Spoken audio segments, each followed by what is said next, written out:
Hello guys, Kuya Rodis ba? Ngayong araw nga pala guys, pupunta kami ng Saranay. Sasamahan ko nga pala dito si Koy guys para bumili ng aquarium. Bye-bye! Dito guys, babas na nga pala ako ng bahay. Para puntahan ko si Koy guys, dumiretso nga pala ako dito. Pagliko ko dito guys, nag-aantay na nga pala dito si Koy. Bye-bye! Maya lang guys, sumakay na ako at umalis na kami agad. Nung pag-alis ka namin guys, may nakasalubong kaming kotse. Kaya lumiko muna kami dito sa court para umikot. Kaso guys, pagharap namin, dito rin pala pupunta yung sasakyan. Kaso guys, hindi siya kasya. Kaya tinawag muna yung may-ari ng motor para makapasok siya sa court. Dito guys, nag-aantay nga pala kami kasi tinawag pa yung may-ari. At dito guys, nakapasok na siya. Kaya dali-dali na kami umalis ni Koy. Daan nga pala namin guys sa Kiko para mabilis. At dito guys, sabi ni Koy, unahin daw muna namin yung mga buhangin tsaka bato sa malaria. Kasi maaga pa naman daw guys. Aquarium lang talaga yung punta namin guys, pero naalala niya. Kaya lumiko kami dito guys, bahay bukid. Tapos pag kumanan ka dyan guys, labas mo at muna. Mas malapit yun guys, pupunta ka sa malaria. Ano yung sa akin eh? Erator? Ano ba erator? Hindi ko lang erator eh. Ang craving niya. Dito nga pala yung tagus nun guys. Paglabas mo dito, cut mo na. Tapos dire-diretso lang yan guys. Dito guys, huminto nga pala muna kami. Diba? Kasi check ni ko yung ways kung saan kami papunta. Pero dito lang yung banda sa malaria guys.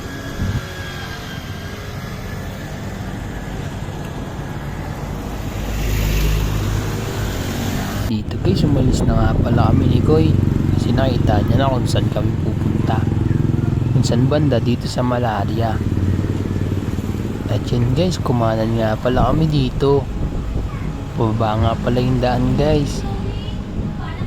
Akala ko malayo pa yung pupuntahan namin, pero ito na pala yun sa may kanan. Dito na pala yun guys sa tabi. Kaso sabi ni Koy sa akin, biglaan nga kami pumunta, di daw siya nakapag-chat doon sa may-ari. Kaya dito guys, nag-antay muna kami kasi umalis daw yung may-ari.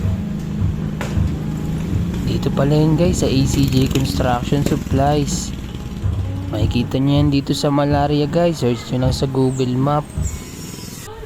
Dito guys, nakapasok na nga pala kami. Ang dami nilang mga gamit dito guys na pwedeng ilagay sa aquarium, iba't ibang uri ng bato tsaka buhangin. Yung binili nga pala namin dito guys, yung maliit na Java Rocks. Meron din yung sumunod na size, yung medyo malaki. Ito guys, bumili rin nga pala kami ng buhangin. Nung nakuha na namin guys, nilagay na namin sa compartment. Mura lang nga pala yan guys. Per kilo nga pala yung benta nila dyan. Maya lang guys, umalis na kami ni Koy para dumiretso na kami sa Saranay, kung saan doon namin kukunin yung aquarium. 10 gallons nga pala yun guys. Medyo mabigat. Tapos may kasama pang mga freebies. Meron pa daw yung 2.5 na ibibigay sa amin. Tapos may kasamang isda. Hindi ko alam kung ano yung isda doon guys, pero sana maganda. Dito nga pala kami lumaan sa Kiko guys, medyo mainit. Dito guys, nakita nyo naman kung gaano kainit. Sakit sa balat. Tapos medyo traffic din dahil sa mga tricycle. Napakadaming tricycle dito guys. Huminto nga pala kami dito guys sa chinik ni Koy kung saan nakalocate yung pupuntahan namin. Sa tao nga lang pala namin kukunin yung aquarium guys.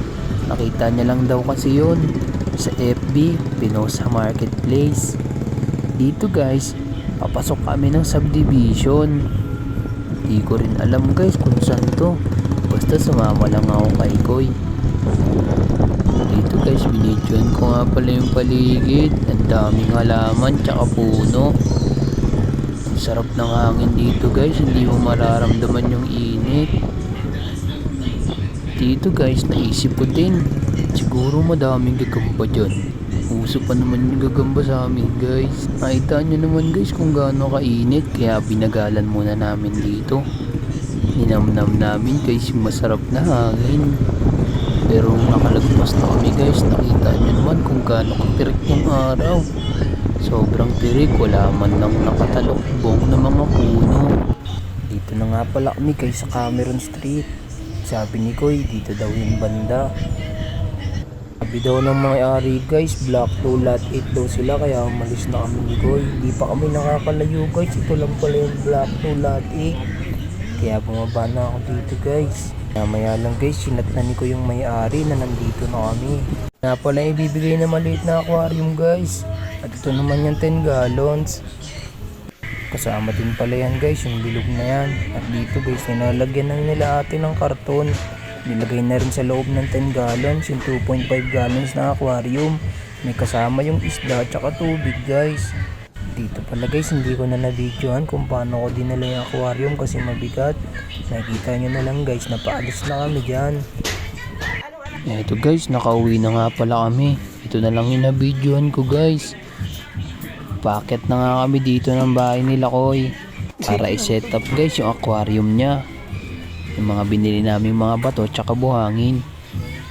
Dito guys, nalagay na namin yung mga bato tsaka buhangin. Kulang na lang yan guys, isda.